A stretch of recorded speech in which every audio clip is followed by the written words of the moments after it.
네, 오늘은 창세기 강의 51번째 시간으로 내 주인 아브라함에게 은혜를 베푸시옵소서라는 제목으로 말씀을 나누겠습니다.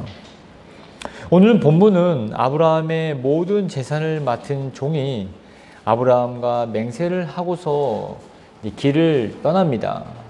그리고 이삭의 아내 될 사람을 만나는 장면을 다루고 있습니다. 맹세의 내용은 가나안 땅에서 이삭의 아내 될 여인을 데려오지 않고 반드시 아브라함 자신의 집, 그 주인의 집에서 여인을 택하여 데려오라는 내용이었습니다. 길을 떠난 아브라함의 종은 긴 여정 끝에 아브라함의 동생 나홀의 성에 도착해서 리브가를 만났습니다. 두 사람의 만남을 통해서 우리는 하나님의 섭리가 무엇인지, 은혜가 무엇인지, 신자의 믿음의 기도가 어떻게 작용하는지, 또 신자는 어떻게 하나님께 대해서 태도를 취해야 하는지, 하나님에 대한 올바른 태도가 무엇인지를 오늘 이렇게 살펴보겠습니다. 하나님이 본문 중에서 전면에 등장하지는 않지만 본문의 사건을 통해서 우리는 하나님이 어떤 분이신지를 알 수 있습니다. 또한 신자는 자신의 믿음을 어떠한 태도로 하나님께 표현하는지도 우리는 알 수 있다는 얘기입니다. 먼저 10절을 보겠습니다. 10절을 읽겠습니다. 이에 종이 그 주인의 낙타 중 10匹를 끌고 떠났는데 곧 그의 주인의 모든 좋은 것을 가지고 떠나 메소포타미아로 가서 나홀의 성에 이르러. 네. 아브라함과 맹약한 종은 아마도 엘리에셀일 가능성이 큽니다. 엘리에셀은 이삭이 태어나기 전에 아브라함이 자기의 후사로 선택할 만큼 아브라함의 신뢰와 총애를 받은 종이지 않습니까? 이 종은 자기 주인의 낙타 중 10匹를 택하고 주인의 모든 것을 가지고 길을 떠났습니다. 아마 그 10匹의 낙타도 수많은 낙타 중에서 가장 좋은 낙타를 택하지 않았겠는가라고 생각해 본직합니다. 이런 모습은 자신이 맡은 일의 중요성을 잘 이해하고 있었다는 것을 이렇게 반증하는 것이죠. 신부를 데려와야 하므로 신부 집에 지불할 혼수를 충분하고 넉넉하게 챙겨갔습니다. 가나안 지역에서 메소포타미아까지는 약 한 달의 시간이 걸리는 거리였습니다. 가는 길에 길 양식뿐만 아니라 많은 보물을 가지고 있었기 때문에 그 보물을 지키며 또 신변을 보호하는 그런 호위 무사도 함께 길을 떠났을 것입니다. 그렇죠. 노인 혼자 그 먼 길을 떠나진 않았겠죠. 자신이 맡은 일에 대한 깊은 이해가 철저한 준비를 할 수 있게 해줌을 우리는 볼 수 있습니다. 일에 대한 자기 앞에 주어진 그 일, 그 명령에 대한 이해가 없으면 내가 무엇을 어떻게 준비하는지 감이 오지 않습니다. 그리고 이 일 저 일 막 뒤죽박죽이어서 혼돈의 상태에 이르죠. 우선순위가 질서 있게 정렬되지 않고 매우 어수선한 분위기를 만들어낸다는 것입니다. 그러나 이 종은 그렇지 않았습니다. 준비할 것이 딱 무엇인지를 정확하게 알고 있었고 또 가야 하는 길도 정확하게 알고 있었습니다. 그래서 한치의 실수도 한치의 오차도 없이 준비를 철저하게 했던 것입니다. 주로 자기 생각으로 가득 찬 사람들은 이를 그르치기 마련입니다. 자기 생각이 가득한 사람은 다른 이들의 말을 귀담아 듣지 않습니다. 가득 채워져 있는 컵에 내용물을 못 넣듯이 자기 생각에 사로잡힌 사람은 다른 일이나 다른 생각들이 들어갈 틈이 없다는 것입니다. 성경은 이런 자를 미련한 자라고 말합니다. 잠언 26장 10절에 장인이 온갖 것을 만들지라도 미련한 자를 고용하는 것은 지나가는 행인을 고용함과 같으니라. 네. 장인이 자신의 기술을 온통 동원해서 여러 가지 장식들을 만들지라도 그 미련한 자를 고용하는 것은 지나가는 행인을 고용하는 것과 같다라는 것입니다. 장인 혼자 만들 수 없는 뭐 재료를 준비한다거나 아니면 뭐 청소를 한다거나 아니면 좀 이렇게 보조 조수로 쓰이고 싶은데 미련한 자를 고용하는 것은 지나가는 자, 뭐 아무런 일에 대한 이해가 없는 자를 고용하는 것과 같다라고 말을 합니다. 아브라함의 늙은 종은 자기 주인이 무엇을 자기에게 요구하는지를 잘 이해했을 뿐만 아니라 그것을 현실적으로 어떻게 실행에 옮길지에 대해서 그 자기 주인의 그 요구에 어떻게 부응해야 될지 매우 지혜롭게 준비하였습니다. 또한 성경은 그에 대해서 이렇게 얘기합니다. 주인의 모든 좋은 것을 가지고 떠나 메소포타미아로 가서 나홀의 성에 이르러. 먼 길을 지체하지 않고 곧장 주인이 요구하는 그 메소포타미아, 주인의 고향, 그리고 주인이 살았던 그 성에 바로 다이렉트로 도착했다는 것입니다. 곧장 주인이 요구하는 지역으로 향했다는 것이죠. 오랜만에 출장 나온 김에 뭐 천천히 가고 뭐 관광도 좀 하고 가다가 맛집 있으면 맛집도 좀 들려서 사우나도 좀 하고 천천히 나이도 이제 들었으니까 뭐 오늘 내일 뭐 새털같이 많은 날 내일 가면 어떠냐 그런 태도로 자신에게 주어진 일을 임하지 않았다는 것입니다. 곧장 갔습니다. 아브라함의 종은 바로 나홀의 성에 도착했습니다. 곁길로도 가지 않았고 자신의 사심으로 여유를 부리지도 않았습니다. 그리고 험난한 길이었지만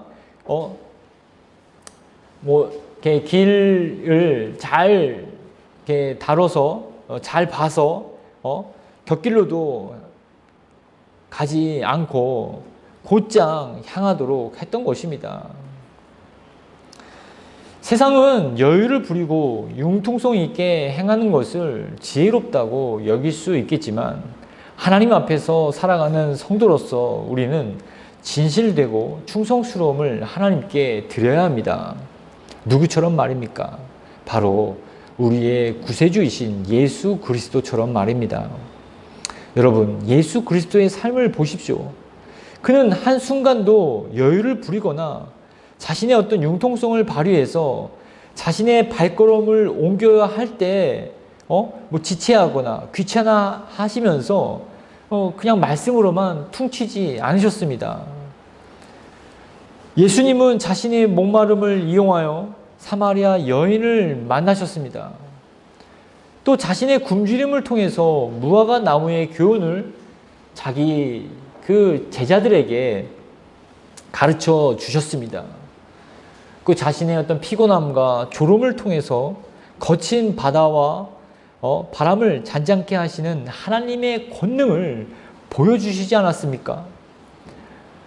더불어서 습관을 따라 늘 기도하시는 가운데 자신을 잡으러 온 병사들에게 순순히 포박 당하셨습니다. 모든 육체의 기회와 모든 그 상황들의 어려움들을 하나님의 영광을 드러내는 충성스러움을 드러내는 데 사용하셨다는 것입니다. 어떤 거 하나도 놓치지 않고 어떠한 기회도 무르지 않고 모든 것을 다 하나님의 영광을 위해서 이용하고 또 사용하셨다는 것입니다. 성경은 맡은 자에게 구할 것은 충성이라고 말씀하십니다. 충성은 우리가 생각하는 사람의 노력이나 열심이 아닙니다. 그럼 무엇입니까? 충성은 성령의 열매입니다. 갈라디아서 5장 22절 23절에 오직 성령의 열매는 사랑과 희락과 화평과 오래 참음과 자비와 양성과 충성입니다. 여러분 자신이 충성스럽지 못하고 해서 스스로를 자책할 필요가 없습니다.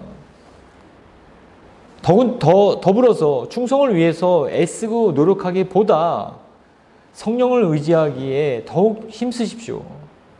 그러다 보면 충성스러움이 자기도 모르는 사이에 또 그런 성품이, 그런 성령의 열매가 또 맺혀질 줄을 믿습니다. 나홀의 성에 도착한 아브라함의 종은 성이 보이는 어귀에 있는 우물 곁에 낙타들의 무릎을 꿇였습니다. 11절입니다. 그 낙타를 성 밖 우물 곁에 꿇렸으니 저녁때라 여인들이 물을 기르러 나올 때였더라. 때는 마침 여인들이 물을 기르러 나올 때였습니다. 대낮의 뜨거움이 점점 식어질 무렵이 되면 여인들은 우물로 나와서 집에서 쓸 물을 기르러 왔습니다. 물동이를 머리에 이고 또 어깨에 메고 나오는 여자들을 보면서 그 종은 하나님께 다음과 같은 기도를 드립니다. 기도의 내용은 오늘 본문의 12절과 14절입니다. 우리 다 같이 한번 읽어볼까요? 창세기 24장 12절에서 14절입니다. 우리 솔비 학생도 보세요. 12절에서 14절. 보셨죠? 같이 읽겠습니다. 그가 이르되 우리 주인 아브라함의 하나님 여호와여 원하건대 오늘 나에게 순조롭게 만나게 하사 내 주인 아브라함의 은혜를 베푸시옵소서. 성중 사람의 딸들이 물 기르러 나오겠사오니 내가 우물 곁에 서 있다가 한 소녀에게 이르기를 청하건대 너는 물동이를 기울여 나로 마시게 하라 하리니 그의 대답이 마시라 내가 당신의 낙타에게도 마시게 하리라 하면 그는 주께서 주의 종 이삭을 위하여 정하신 자라. 이로 말미암아 주께서 내 주인에게 은혜 베푸심을 내가 알겠나이다. 종의 기도의 내용은 무엇입니까? 이제 자신이 우물 곁에 있지 않습니까? 한 여인이 자신한테 오는 것을 보고서 나에게 물을 달라 할 때 그 여인이 나뿐만 아니라 내가 끌고 온 그 낙타들에게도 물을 주면 하나님이 정하신 자기 종의 아들의 그런 배필이라는 것을 자신이 알겠습니다 라고 하는 그런 기도의 내용이었습니다. 여기서 우리는 종의 기도의 특징을 한번 살펴보고 이렇게 짚어보고 가겠습니다.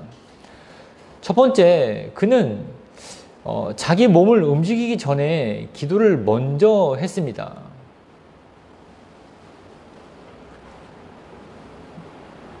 종은 자기 주인 아브라함에게 아브라함의 친족 중에서 이삭의 아내를 데려오라는 명령을 받았습니다. 그리고 긴 여정 끝에 아브라함의 동생 나홀의 성에 도착했죠. 이제 본격적으로 신부감을 찾을 일만 남았는데 그 신부감을 찾을 그 행동을 하기 전에 먼저 기도했다는 것입니다. 아브라함의 종도 아마도 아브라함과 같이 하란 땅에서 이렇게 나왔더라면 그 지역을 너무나 잘 알고 있지 않았겠습니까? 그 나홀의 얼굴도 익히 잘 알고 있었던 터에 여차여차해서 저차 해서 이렇게 왔습니다. 예쁜 뭐 색식감이 있습니까? 뭐 후보 한 3명만 골라주십시오. 얼마나 쉽습니까? 근데 그러지 않았습니다. 인간적인 방법이나 자기 지혜를 내려놓고 하나님께 먼저 기도했다는 것입니다.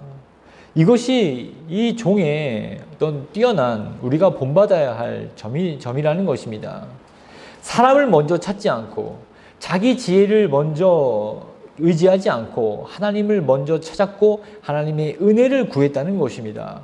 우리 주인 아브라함의 하나님 여호와여. 그는 보이는 그 성을 바라보기보다 하늘을 먼저 바라보고 하나님을 찾았습니다. 성문에 많은 사람들이 오고 갔을 것입니다. 우물 곁에도 당연히 많은 사람들이 있었을 것입니다. 그들에게 나홀의 집은 어디입니까? 라고 물어보며 보이는 사람을 찾기 전에 하늘의 하나님, 그리고 인도하시는 하나님, 긍휼히 여겨주시는 하나님, 그리고 모든 것을 섭리하시는 하나님을 찾고 불렀다는 것입니다. 이 점을 우리는 기억해야 할 것입니다. 또 두 번째 특징은 은혜를 베풀어 달라고 기도하였습니다. 종이 맡은 일은 자기 주인의 아들의 신부감을 데려오는 일입니다. 노예를 사오는 일도 아니요, 가축을 사는 일도 아니고, 또 부족한 가축을 가축의 어떤 필요한 것들을 구하는 것도 아니었습니다. 주인의 아들의 신부감을 구하는 일이었습니다. 나홀의 집에 도착하긴 했지만 어떻게 누구를 데려가야 할지 막막하지 않았겠습니까? 이때 이 늙은 종은 은혜를 달라고 기도했습니다. 내 주인 아브라함에게 은혜를 베푸시옵소서. 하나님의 은혜만이 이 문제를 해결할 것을 알고 있었다는 것입니다. 기도의 내용은 종이 한 소녀에게 물을 좀 달라 하면 그 소녀가 낙타에게까지 물을 주면 그가 곧 이삭의 아내가 될 자임을 알겠습니다 라고 하는 내용이었죠. 이것은 기드온처럼 하나님의 어떤 그 명령에 대해서 의심해서 하나님의 그 요구를 의심해서 그 양털 시험을 하는 것하고는 다른 차원의 것입니다. 하나님의 은혜의 방편으로 나타나는데 자신이 구별을 못하니까 그런 증표로서 나타내 보여달라고 하는 것이었죠. 은혜를 구하는데 매우 지혜롭게, 매우 현실적으로 하나님께 구하는 그런 모습을 보게 된 것입니다. 또 세 번째 특징은 주인에게 은혜를 베풀어 달라고 기도했습니다. 종은 이렇게 할 수도 있겠죠. 먼 길 와서 피곤하고 좀 빨리 또 일 잘 끝내고 집에 돌아가고 싶은데 좀 내 시간과 힘을 좀 아끼기 위해서 주님 좀 도와주십시오. 저도 피곤합니다. 좀 일 처리 좀 잘할 수 있게 해주세요. 자신을 위해서 기도한 게 아니라는 것입니다. 자기의 어떤 노력이 적게 들어가서 자신의 어떤 시간을 적게 쓰기 위해서 하나님의 은혜를 구한 게 아니라 오직 자기 주인에게 은혜를 베풀어 달라고 기도한 것입니다. 굉장히 이기적인 기도가 아니라 이타적인 기도라는 것입니다. 자신은 얼마든지 이 우물에서 여인을 기다리면서 온 성의 여인들에게 물을 좀 달라고 그렇게 청하더라도 하나님께서 인도해 주십시오. 하나님께서 은혜를 주셔서 이 일에 대해서 개입해 주십시오. 당신의 그 오묘한 섭리를 보여달라고 하는 그런 간청의 기도였다는 것입니다. 이와 같이 충성스럽고 믿음이 좋은 아브라함의 종은 성경에 그 이름이 분명하게 기록되어 있지 않습니다. 그렇죠. 그냥 엘리에셀일 것이다 라고 추측만 할 뿐입니다. 그러나 이 종은 성경을 읽는 그 후대 많은 사람들에게는 무명의 한 인물로 기억될 수 있지만 하나님의 나라에서는 착하고 충성스러운 종으로서 그 이름이 높여졌다는 것입니다. 무엇 때문에 말입니까? 바로 믿음 때문이죠.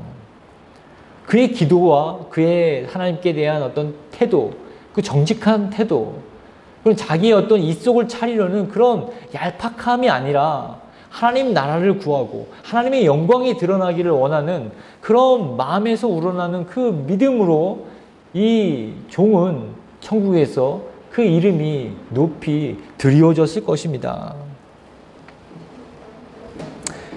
우리도 기도 생활을 합니다.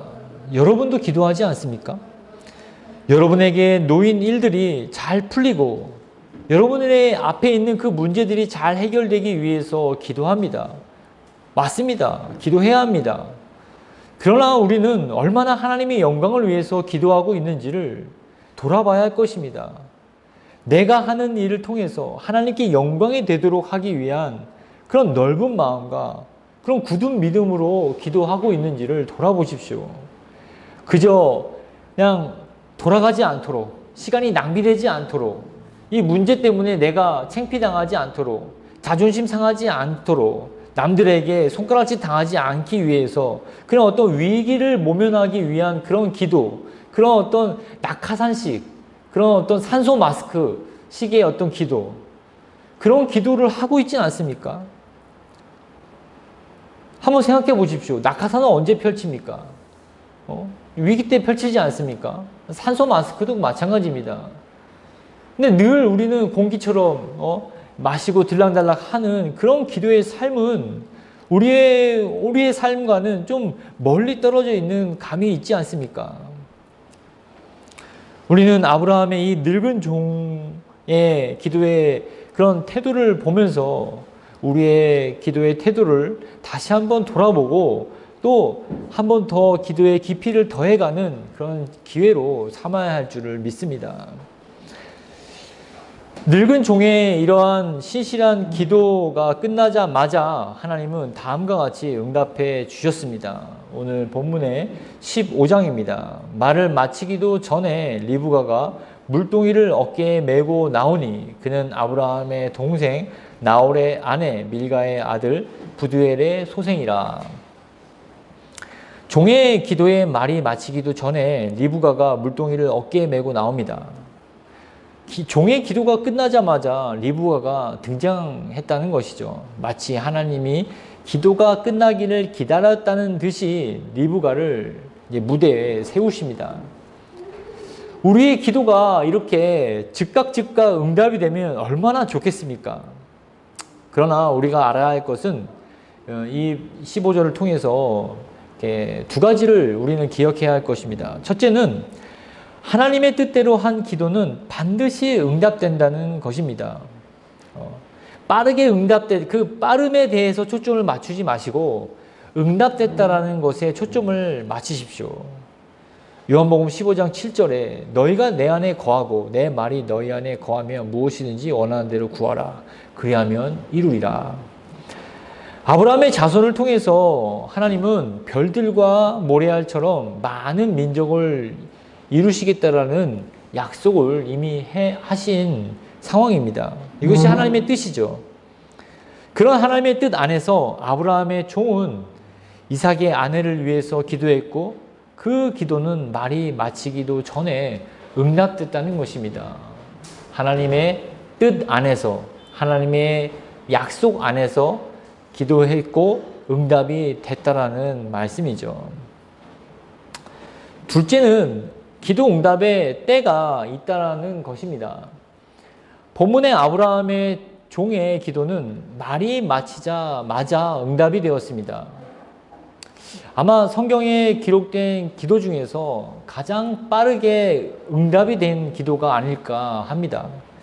이보다 더 빠르게 기도 응답이 된 성경은 없을 거라 생각되는데, 그러나 대부분의 기도는 이와 같이 빠르게 응답되지 않죠. 며칠이 걸릴 수도, 몇 년이 걸릴 수도 있습니다. 저희도 예배당을 놓고 기도한 것이 또 몇 년이 걸리지 않았습니까? 응답의 시기에 대해서 우리는 생각해 봐야 합니다. 이 응답의 시기는 바로 하나님만이 알 수 있습니다. 응답의 시기는 하나님이 정하시기 때문이죠. 그러므로 더디 응답이 되는 기도가 있고 속히 응답이 되는 기도가 있다는 사실을 우리는 알아야 할 것입니다. 내 때에 맞춰서 기도가 응답되는 것이 아니라는 것입니다. 무엇보다 중요한 것은 나의 기도가 하나님의 뜻대로 하는 기도인지를 살펴보는 게 매우 중요합니다.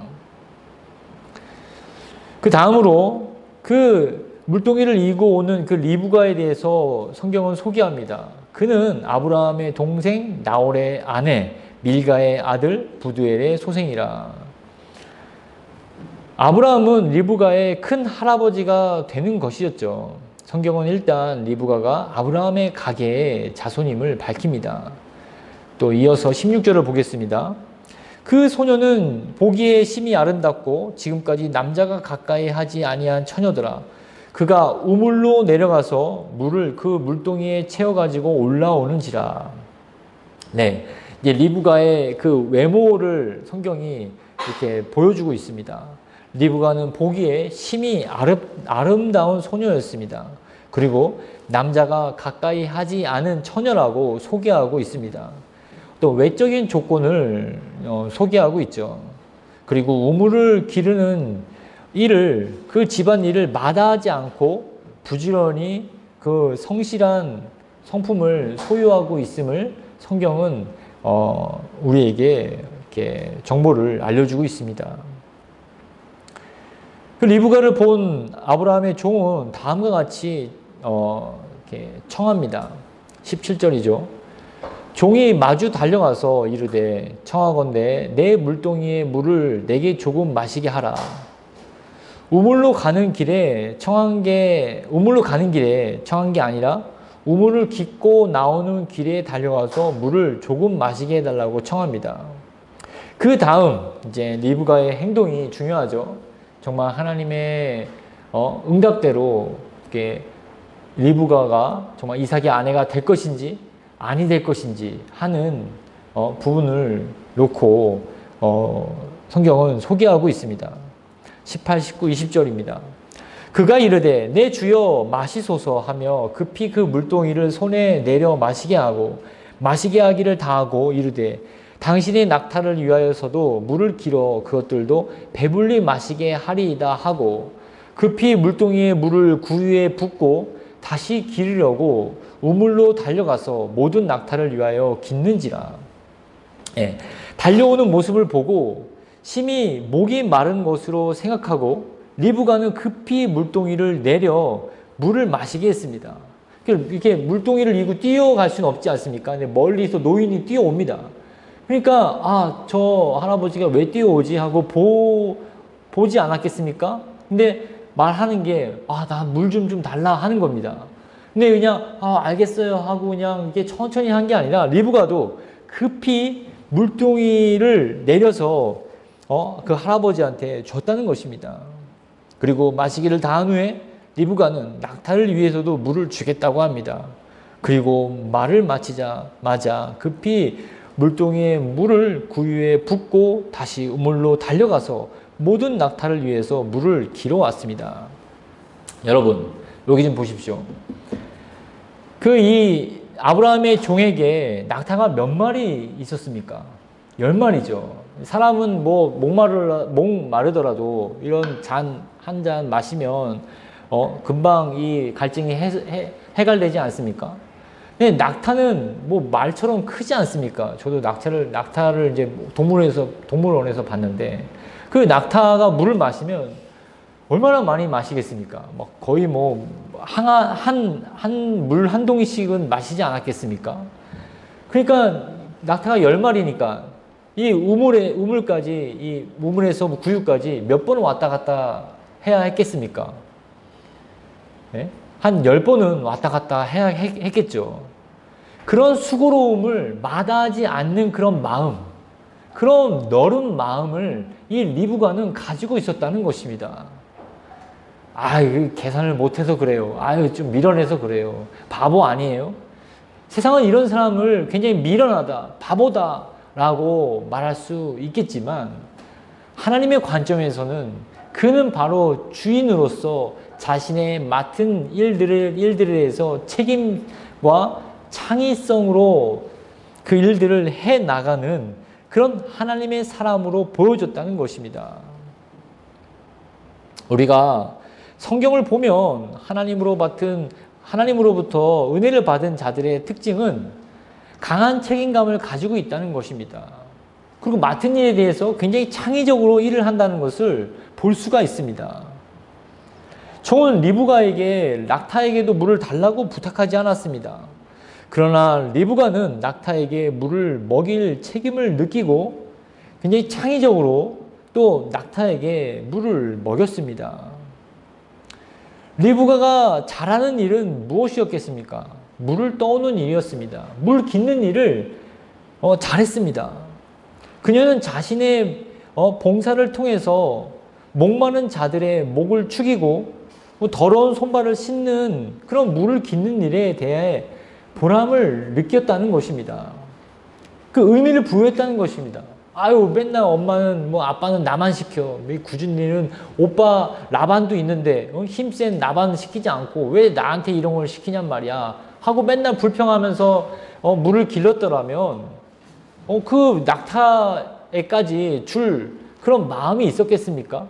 아니죠. 자기가 하고 있는 일, 그 물동이를 치고 물을 깃는 일에 대한 의미, 그 가치가 무엇인지를 알았다는 것입니다.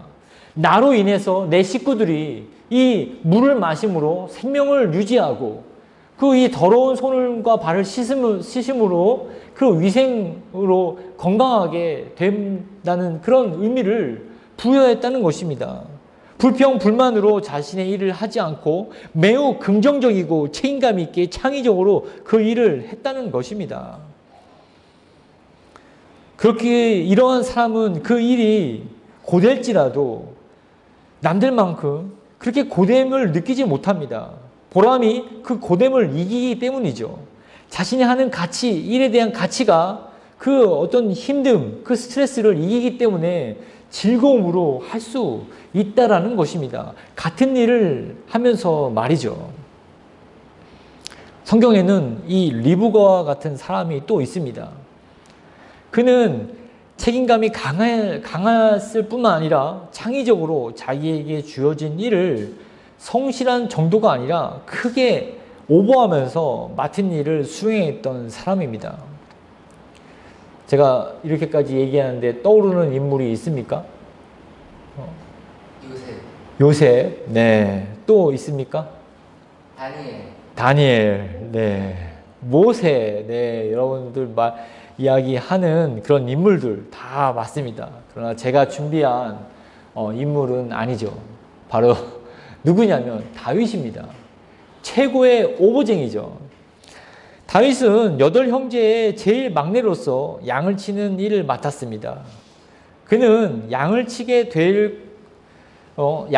양만 치면 될 것을 그냥 양을 잡으러 오는 사자나 곰과 싸우면서 지키는 모습을 보여주었죠.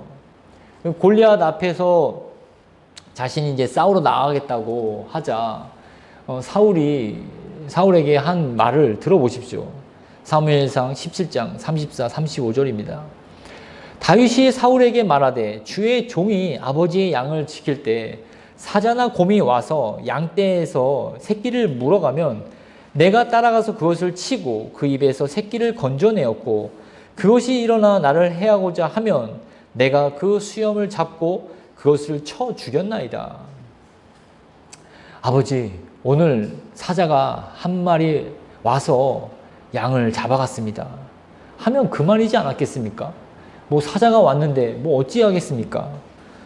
그러나 다윗은 그 양을 지키는 데 있어서 모든 책임을 다했던 것입니다. 그리고 매우 창의적으로 어떻게 그 양을 지켜야 될지에 대해서 단도리를 했던 것입니다. 그 입에서 새끼를 먼저 건져내고 그가 만약 또 나에게 달려들면 수염을 잡고 그것을 쳐 죽였다는 것입니다.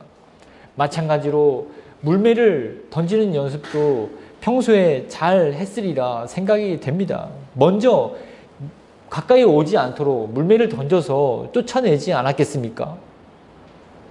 자신의 목숨을 걸고 양을 지켰다는 것입니다. 하나님은 이런 다윗의 모습을 보시고 나중에 이스라엘의 모든 백성을 그에게 맡기지 않았습니까? 성경은 이렇게 이야기하고 있습니다. 지극히 작은 것에 충성된 자는 큰 것에도 충성되고 지극히 작은 것에 불의한 자는 큰 것에도 불의하니라. 누가복음 16장 10절이죠.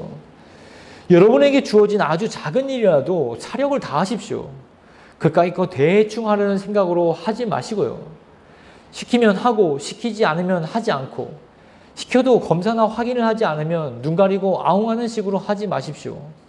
눈치껏 사람의 눈을 속일 수 있습니다. 얼마든지 그렇게 할 수 있죠. 그러나 하나님의 눈은 속이지 못합니다. 베들레헴의 작은 마을 이새의 8 아들 중에서 다윗 그 한 사람을 하나님은 눈여겨 보셨습니다. 어느 누구도 다윗을 있는 둥 없는 둥 사무엘이 기름 부으러 왔는데 7 아들만 모이지 않았습니까? 다윗은 있으나 없으나 하는 그런 존재였습니다. 하지만 하나님께는 다윗이 반드시 있어야 할 그런 마음에 합한 종이었다는 것입니다. 나홀의 성에 수많은 여인 중에서 하나님은 리브가를 눈여겨보셨습니다. 그리고 때가 되었을 때 하나님은 눈여겨본 그녀를 지명하여 부르셨습니다. 그러므로 여러분에게 주어진 일들에 대해서 게으르거나 마지못해 하는 태도로 하는 일들은 그런 태도는 버리십시오. 그리고 가치를 부여하십시오. 아무리 작은 일이라도 귀찮아하지 아니하고 그 모든 일에 대해서 가치를 부여하신다면 하나님의 영광으로 쓰여지는 기회로 그것이 바뀌어질 것입니다. 하나님의 시선으로 그 일들을 보십시오. 그리고 그 일들 모두를 최선을 다하시길 바라겠습니다. 남들은 오버한다고 할지라도 하나님이 여러분에게 주신 마음이 있다면 꿋꿋하게 헤쳐 나아가시기를 주의 이름으로 축원드립니다. 리브가가 부지런히 물을 떠다 나르는 사이에 그러면 종은 무엇을 했겠습니까? 21절입니다. 우리 창세기 24장 21절 같이 한번 읽겠습니다. 자, 보십시오. 21절. 자, 시작. 그 사람이 그를 묵묵히 주목하여 여호와께서 과연 평탄한 길을 주신 여부를 알고자 하더니 종은 리브가의 행동을 묵묵히 주목하고 관찰하였습니다. 옆에서 이러쿵저러쿵 잔소리하지 않았다는 것이죠.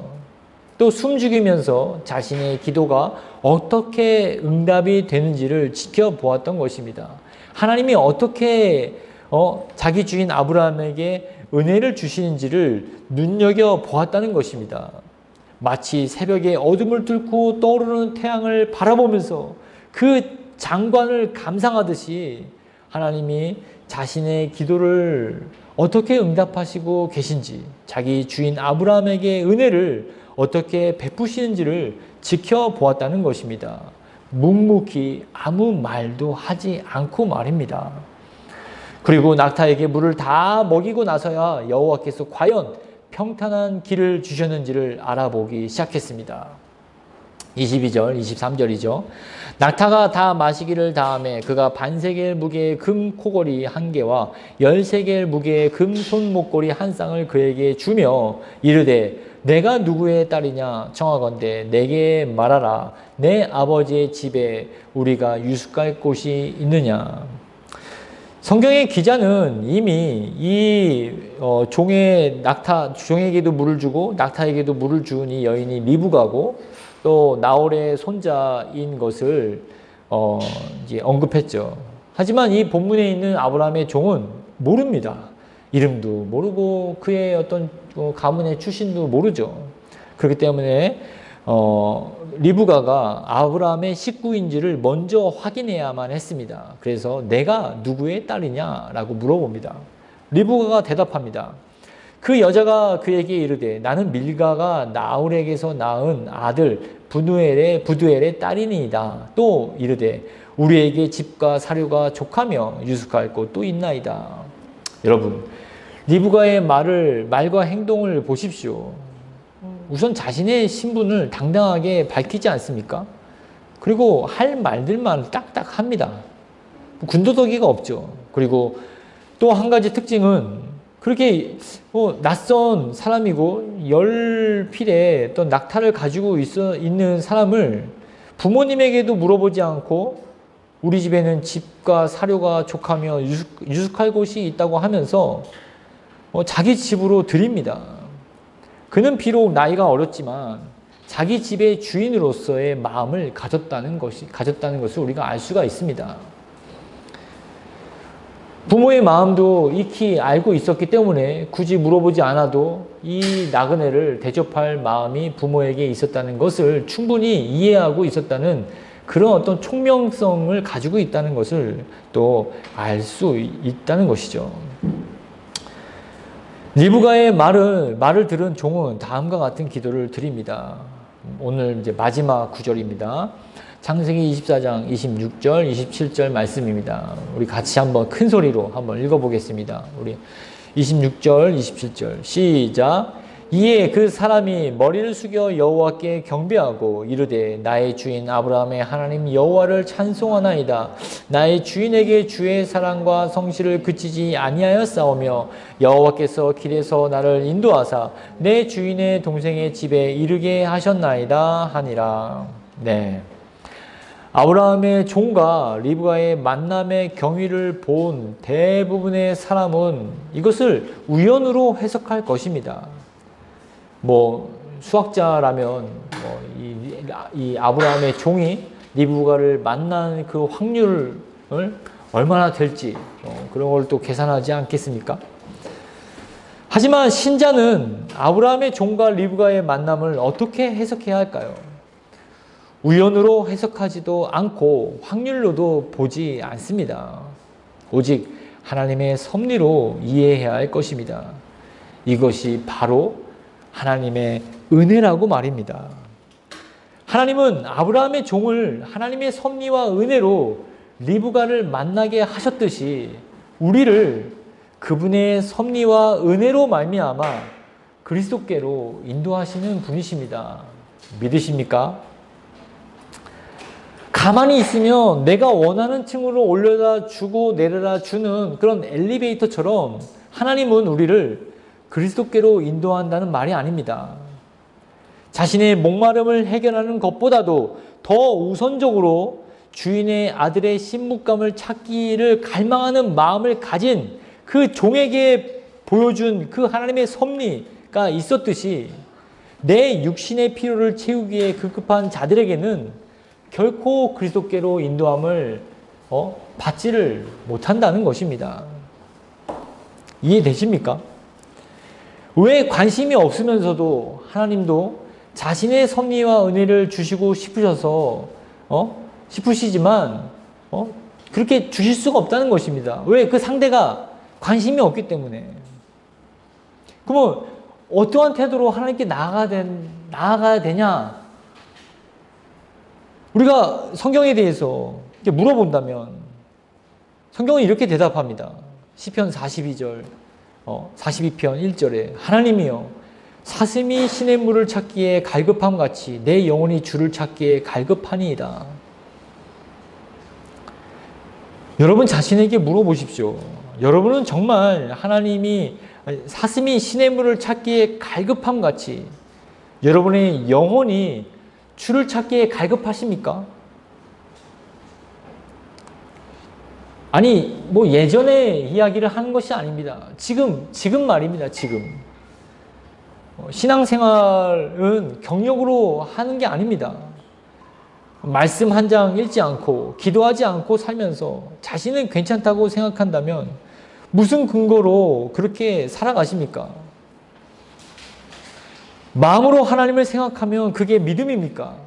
전혀 그렇지 않습니다. 하나님은 그런 마음을 화인 맞은 마음, 화 있다라고 선포하고 계십니다. 우리는 너무나 이렇게 믿음을 오해하고 있습니다. 믿음은 착한 게 아닙니다. 윤리적으로, 도덕적으로 올바름이 믿음이 아닙니다.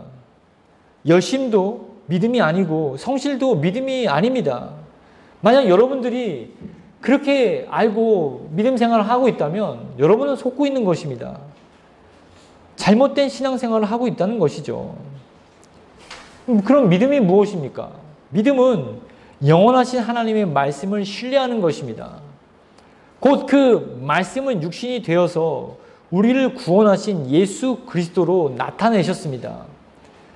여러분이 참으로 구원을 받았다면 여러분 스스로 인생을 살 수가 없습니다. 자기 힘으로, 자기 스스로, 자기 생각으로 옛 어떤 습관대로 살아갈 수 없다는 것입니다. 내 어떤 판단으로 상황에 휩쓸려 살아갈 수 없다는 것입니다. 매일 매순간 말씀을 의지하지 않고는 살 수가 없다는 것입니다. 오늘 본문의 아브라함의 종을 보십시오. 기도로 준비하고 모든 일을 하나님께 맡긴 채 그 일들이 진행한 뒤에 기도와 찬양과 감사로 하나님께 영광을 돌립니다. 이것이 바로 주님과 동행하는 일입니다. 아주 사소한 일이지만 하나님께 의뢰하고 하나님을 의탁드려오며 하나님께 은혜를 구하는 것이 믿음이라는 것입니다. 주일에 말씀을 듣지만 들은 말씀은 뒷전인 채 눈에 보이는 일들을 처리하기에 급급하면서 주님보다 자기가 앞장서서 육신으로 살아가는 것을 믿음이라고 착각해서는 안 됩니다. 그냥 경험치기로 살아가는 것이 믿음이 아니라는 것입니다. 여기는 지금 성인도 있고 중학생도 있고 초등학생도 있습니다. 나이가 어리다고 나는 아직 괜찮지, 나는 아직 해당 사항이 안 되지 라고 생각하지 마십시오. 내가 지금 여러분에게 듣기 어려운 말을 하고 있는 게 아닙니다. 지금 제 말을 다 이해하고 있지 않습니까? 저는 지난주에 한 교수님을 만났습니다. 여자 교수님입니다. 그녀는 젊은 나이에 한국 대학에서 교수의 자리에 앉게 되었습니다. 미국으로 유학을 가서 영어라는 언어를 익히기 위해서 그는 의도적으로 한국인이 살지 않는 지역을 택해서 살고 한국 사람들을 피해서 만나지 않고 모든 어떤 핸드폰이나 다른 어떤 연락을 다 두절하고 그뿐만 아니라 한국 방송을 듣거나 보지도 않고 한글 텍스트도 보지 않았다고 합니다. 자신에게 놓여있는 그 영어라는 그 언어를 마스터하기 위해서.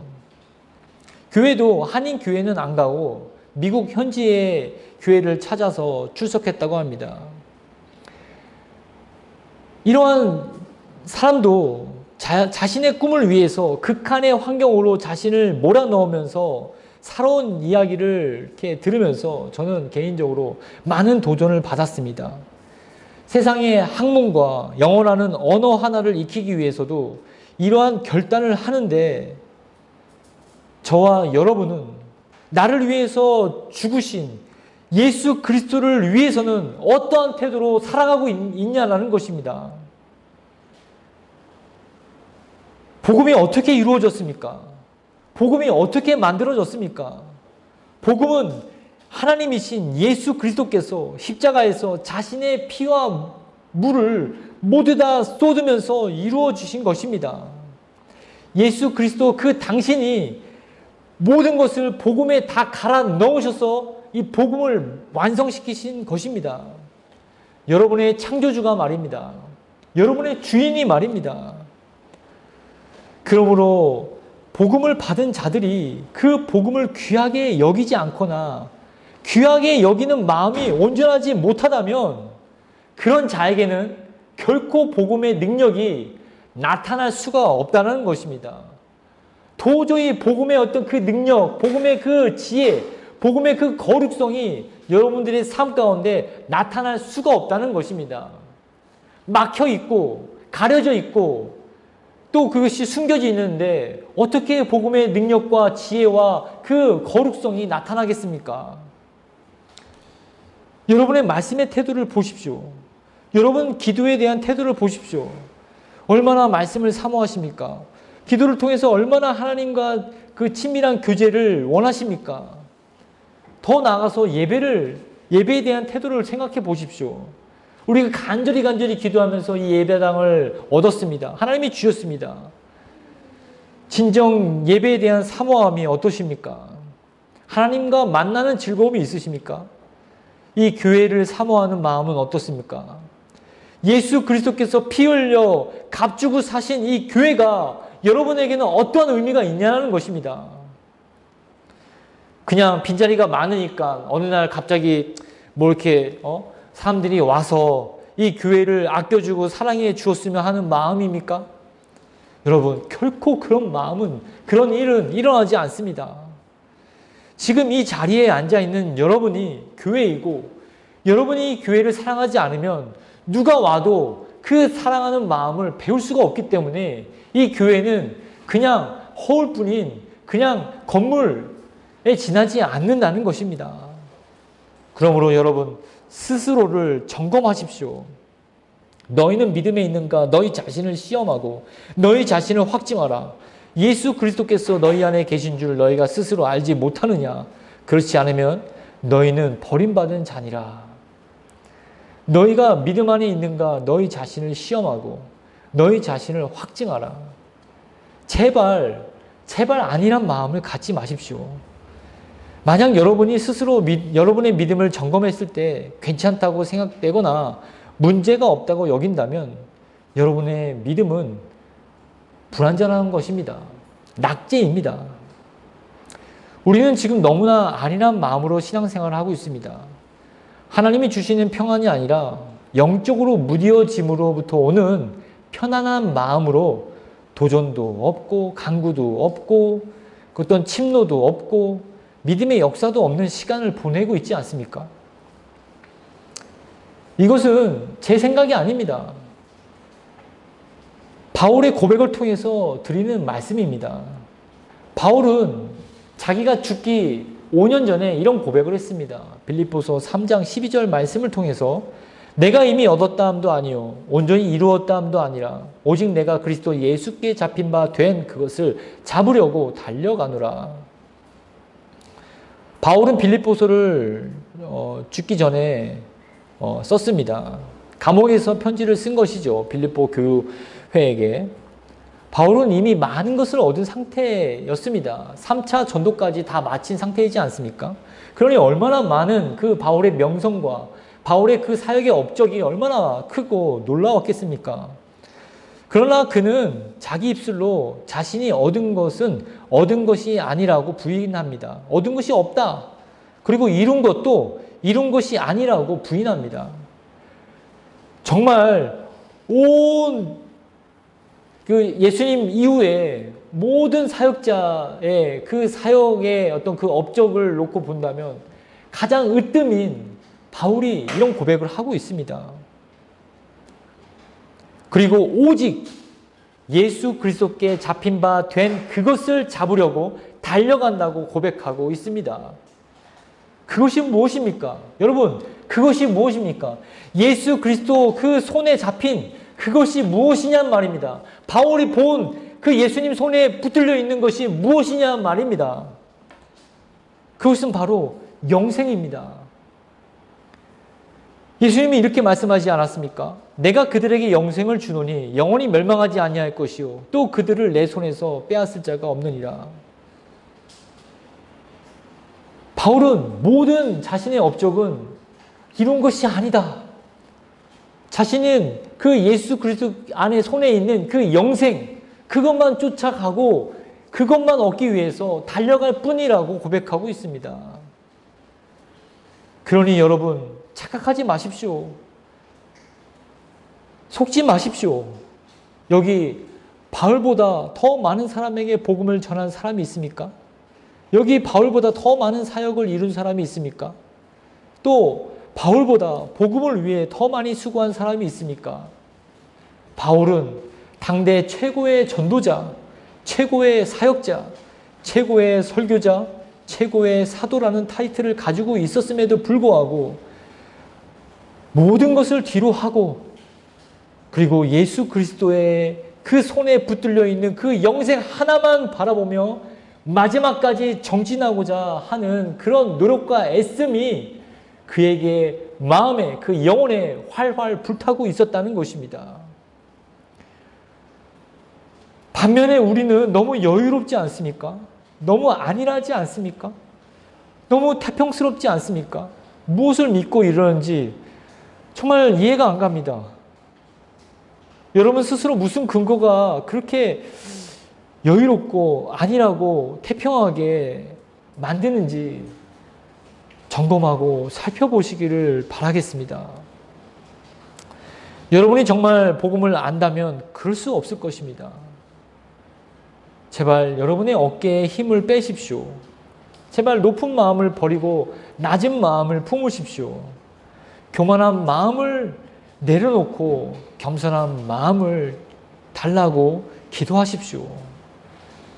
홍수 때 노아와 그의 가족 8명이 구원받았습니다. 8명만 구원받았습니다.